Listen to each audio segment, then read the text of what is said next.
Now it's the end of an era today. The last British Mini rolls off the production line at Longbridge in Birmingham this morning. The car first hit the showrooms in 1959, costing just £500. Since then, more than 5.5 million of them have been sold. It's 40 years since it first rolled off the production line. And in that time, the Mini has built up its reputation as a classic and a national treasure. Its revolutionary design by Sir Alec Isigonis won the Mini worldwide recognition. It's a design icon that people instantly recognise on the roads. I mean, 41 years of motoring heritage and history. It's just a superb car to look at. Yeah, smile.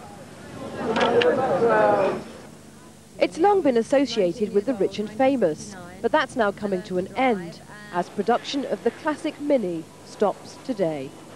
After 41 years, it very much is the end of an era. No other car, I think, has had such a place in people's hearts. So there's a great deal of sadness around the place at the moment. Nearly 5.5 million have been sold, and ironically, sales of the Mini are up.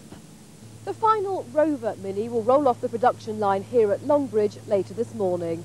It'll then be taken to the Heritage Motor Centre in Warwickshire to mark the end of the road for Britain's best-loved car.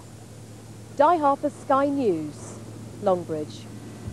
They are great cars, aren't they? Did you have I did. I had a minivan. Did you? A white minivan. White minivan. White minivan. How old were you at the White time? van man. Oh, yes. About 18 or something. No, I had an old blue one. It was with a rust huge, heap, great, I have to say. steering wheel. Right. Did you get much into it?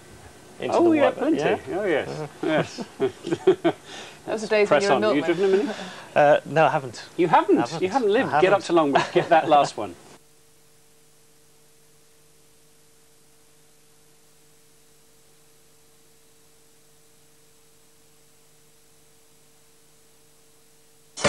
The world-famous Mini has reached the end of the road. The final model rolls out of the trebled Rover plant at Longbridge later today, 41 years after production started. But to make sure it's not forgotten, the last ever vehicle will be handed over to a car museum.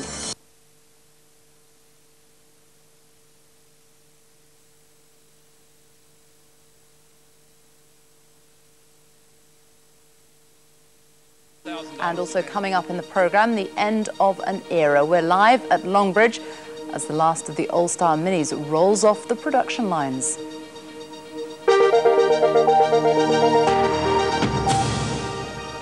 It's 7:45, and here's Tanya. Thank you very much indeed, Sophie. Well, now on the day the last traditional Mini comes off the production line at Longbridge, we join our industry correspondent, Steve Evans, who is at the plants. Quite a day, Steve. It is quite a day. This is sort of the very last Mini that I'm sitting on. It's one of the last batch, certainly. The very last Mini is about 4 or 5 behind me. 5.4 million of these things, 41 years. Ironically, it started in the wake of the Suez fuel crisis. So what goes around comes around, I suppose. It was a very special car. I suppose it is the classic British car. Princess Margaret had one, the Beatles had one, pretty well everybody had one. It's a democratic car, if you like. Today, the very last of them will be produced. I've got with me a chap who knows all about them, Paddy Hopkirk. He drove one of these things when he won the Monte Carlo Rally back in 1964. So, Paddy, tell me what you feel about this whole thing today, first of all. Well, it's a sad day. It's the end of an era.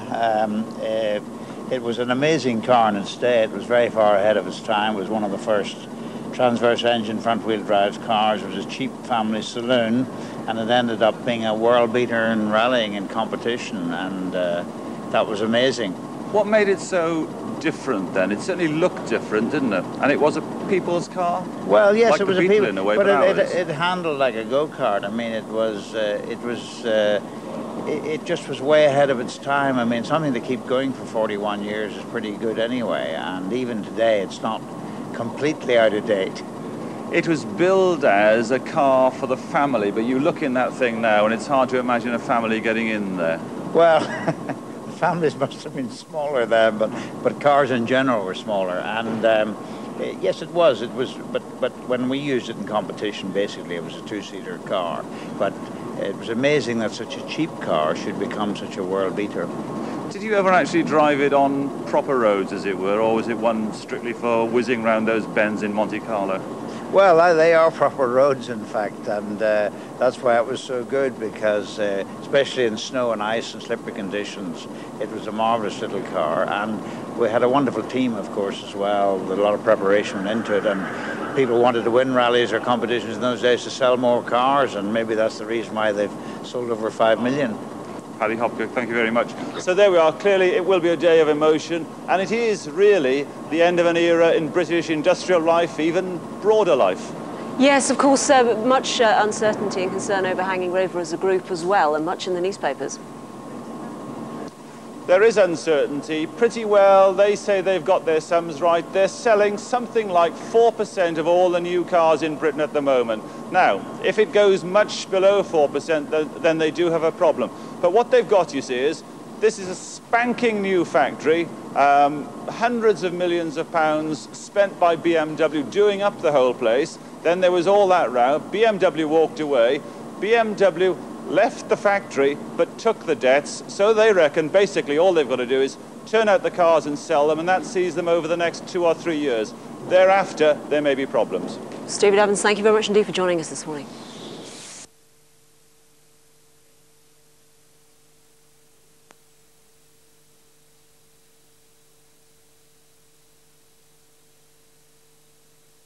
The end of the road for the Mini, the little legend bowing out after 41 years and over 5 million sales worldwide.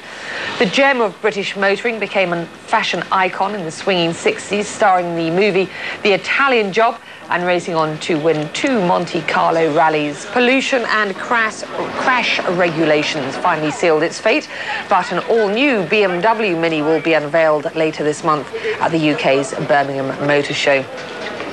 That was my first car, a Mini.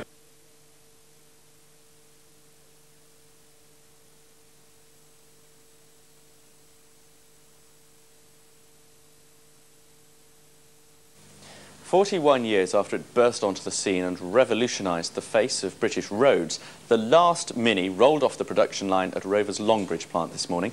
In 4 decades, more than 5 million have been sold. Fiona Wurge reports.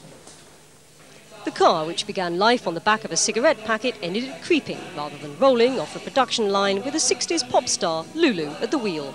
More than 40 years after the Austin Motor Company launched the first Mini, the last one to be manufactured completed its journey at the Longbridge factory in Birmingham.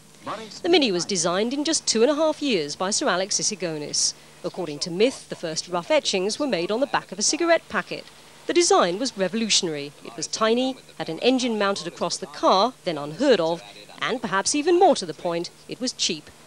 The car became an icon of the 60s, a favourite with the stars and the public after appearing in the Monte Carlo Rally and being featured in the film The Italian Job.